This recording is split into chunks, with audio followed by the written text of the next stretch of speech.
Welcome back. Welcome back. Okay, so we just went through 5 different Agile ceremonies in the previous part of this lecture. All right. Do you have any questions, Varia? Yeah. How do you manage development teams in Agile in a project? Our development teams in the project. Okay. Dev teams in Agile projects. Okay, development teams are managed in a project using different ways. Well, one of the tools is Teams Velocity. All right, velocity. Velocity, as the name suggests, it is the pace at which a development team delivers a sprint. Sprint is a measure, all right? So you've got user stories in a project, stories, you've got DOD, definition of done, okay? Previously in predictive or waterfall, you've had sponsors before you deliver a project. You've got the sponsor's approval, you've got the stakeholder approval, and then you've got the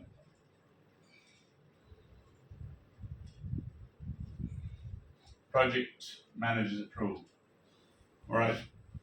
On top of all that, you've got CCB. You had a change control board. If you have to make any changes to a project, you had change control boards.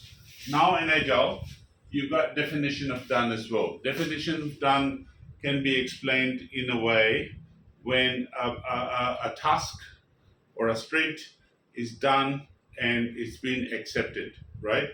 So it's a shared understanding between a Scrum team. All right. So what makes a product reasonable? And then there's another further concept within that is called minimal viable product as well. For example, we are manufacturing a mobile phone. All right. It has different components as well. So the requirements are basically part of the requirements management plan. It has to have a processor up to a certain standard or specification.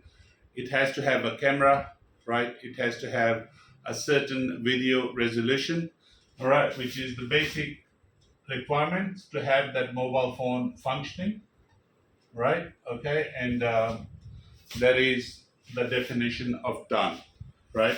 When it's reasonably accepted, when it's reasonable, it's functional. Without a camera, the requirement plan is not met. Without a screen or having appropriate software, the definition of done is not met as well.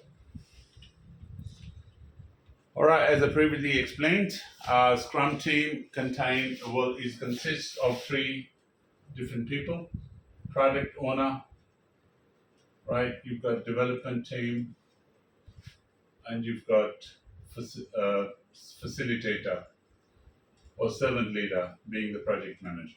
Okay, does it make sense to you all so far? Yeah. Okay, good. All right, team's velocity is a measure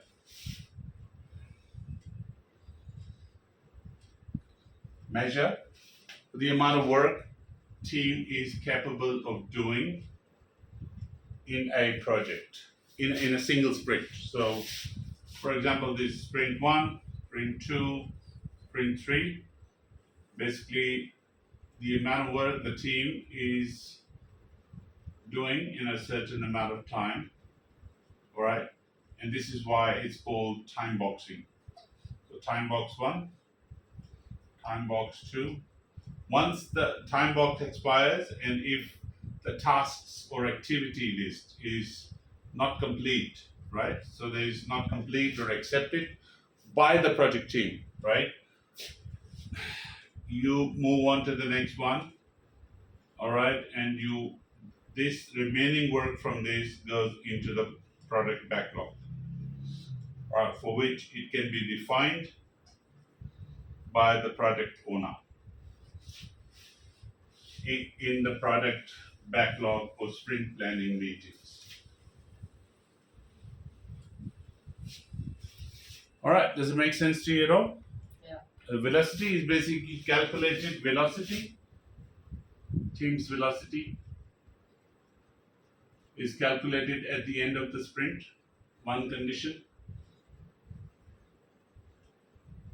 is at the end of the sprint by calculating the points.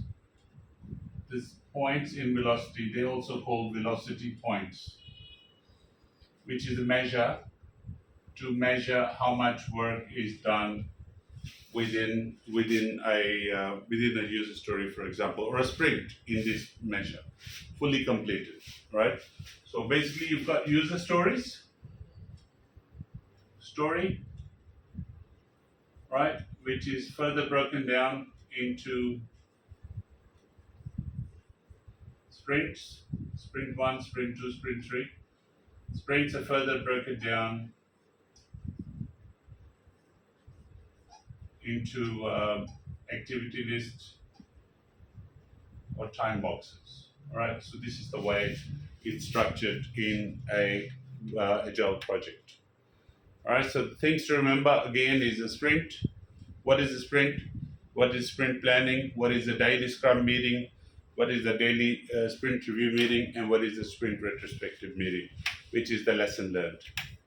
Does it make sense to you? Yeah. All right, I'm going to skim through it very quickly because our time is limited here. So, how you assess the product backlog. All right, so certain techniques are again used by development teams. One of them is the task boarding. It's the task board.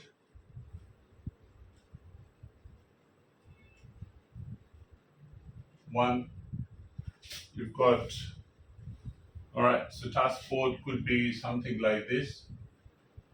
All right, so you could say to do, all right, work in progress, what's being done, what needs to be done, what's the work in progress that's still taking place, and what is done, which is the DoD definition of done, what's being completed so far. All right, so this is for the one technique is a task board, how you measure. Second is a Kanban board. Kanban, as the name suggests, is a Japanese methodology. All right, how you manage the product or work backlog.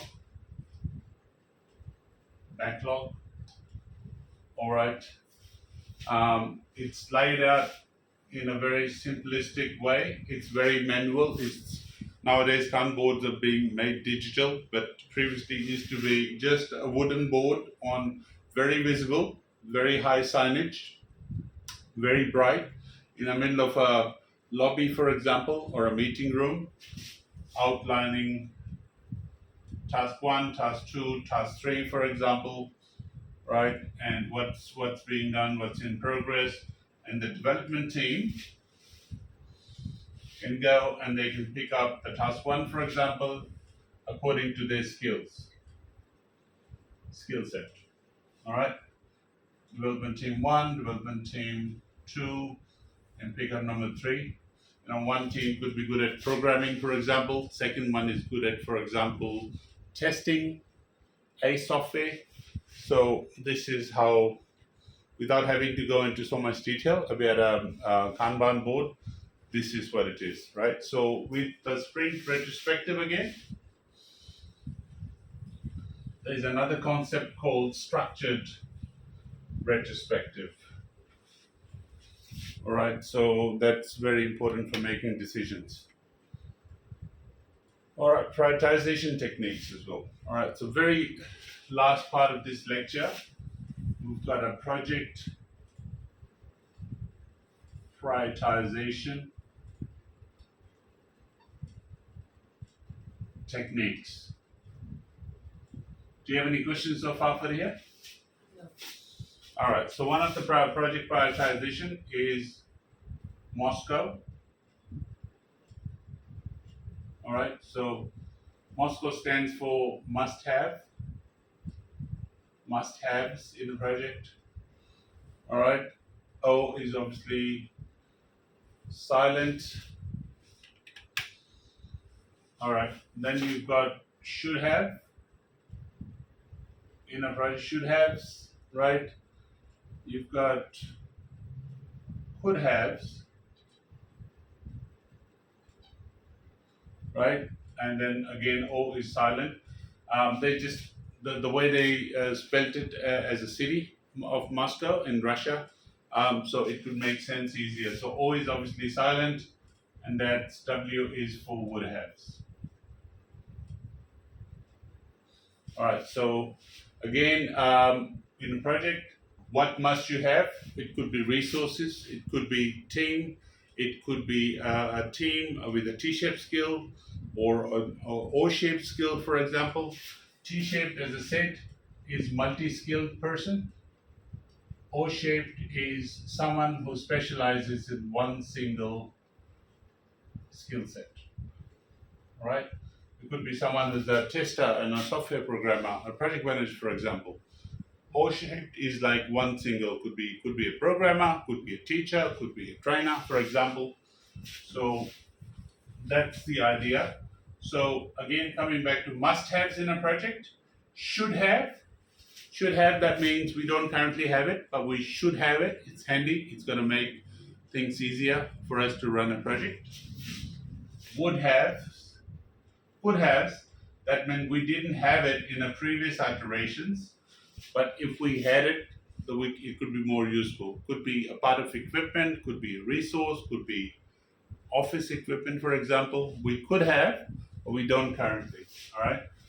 And then would have means something we are yet to obtain or acquire in a project. Okay? So that's the idea behind Moscow.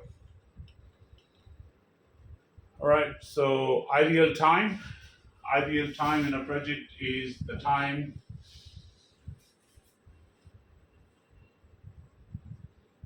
required to complete a task. Very simple, very simple. Then I'll get to affinity estimating. It's another tool. Estimating, they use t-shirt sizing. T-shirt sizing, right? So as the name suggests, a t-shirt could be an extra small, a small, medium, or large, or XL. All right, so with different sizes. So stakeholder reviews, sizing is provided. So they break down the t-shirts. I don't know if it looks like a t-shirt, but all right, the t-shirts are different sizing. So you break down the sprint into different sizes to make it more achievable and realistic.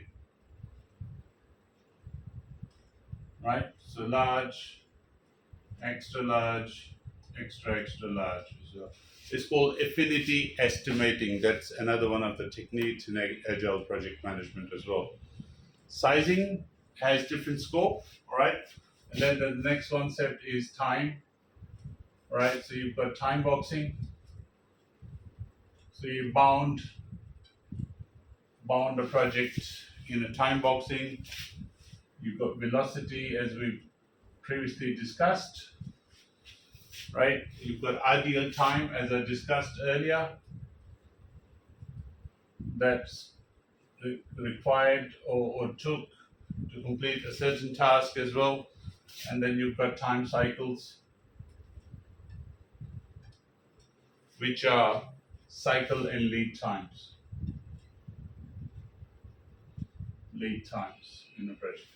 Lead time could be a time that's taking to deliver a particular equipment. The lead time could be for something that's in transit or probably in a back order, the time it takes to leave the manufacturer, get to the warehouse, get to a transport mode, for example, get to the warehouse, and ultimately into the project itself, right? So, and then under sizing, we have further techniques. Affinity estimating, I previously discussed. So, affinity is one of them. You've got story points, calculation, planning poker, which is another technique very similar to game theory in waterfall. All right, and then very last, you've got story pointing. You calculate the performance of the project based on the story pointing technique. All right, so that's the end of the this lecture because of the limited time available. Do you have any questions? No, thank you.